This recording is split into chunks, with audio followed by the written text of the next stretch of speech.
আজকে সারা ঢাকা শহরে এভাবেই রাস্তা আটক করে প্রোগ্রাম করা হয়েছে। জুলাই ঘোষণাপত্রের এই দিনটিতে আমরা আশা করেছিলাম যে মানুষ স্বাভাবিকভাবে জীবনযাপন করতে পারবে, মানুষ এই ছুটির দিনটি খুব সুন্দরভাবে যাতায়াত করতে পারবে। কিন্তু দেখেন যে এই যে রাস্তায় একটি বাঁশ দিয়ে আটকানো হয়েছে, এই রাস্তাটি হচ্ছে ঢাকার একেবারে ব্যস্ততম এরিয়া, ঢাকার পুরানো পল্টন মোড়ের ভিতরে, যেখান থেকে আপনি যখন বাইতুল মোকাররমের দিকে যাবেন ঠিক সেখানে দেখতে পারবেন যে ইসলামী আন্দোলনের সমাবেশ চলছে।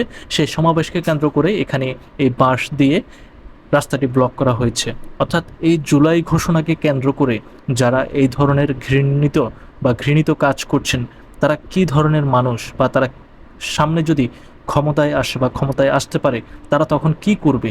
এই যে দেখুন, আমি ঢাকা শহরে এতদিন আছি, কিন্তু এই ধরনের পরিবেশ কখনোই দেখিনি যে এভাবে বাঁশ দিয়ে রাস্তা ব্লক করা হয়েছে। আমি জানি না কারা এই কাজটি করেছে বা কেন করেছে, কিন্তু সামনে ইসলামী আন্দোলনের প্রোগ্রাম হচ্ছে, নিশ্চয়ই তারাই এই কাজটি করেছে।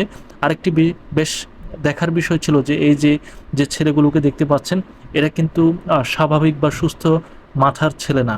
এরা এখানকার টোকাই বলে পরিচিত বা ড্যান্ডিখোর বলে পরিচিত। তারা কি মহানুভবতাটা দেখাচ্ছেন, মানুষকে হেল্প করতেছেন চলাফেরায়। এটাই আসলে অনেক কিছু দেখার আছে আর কি।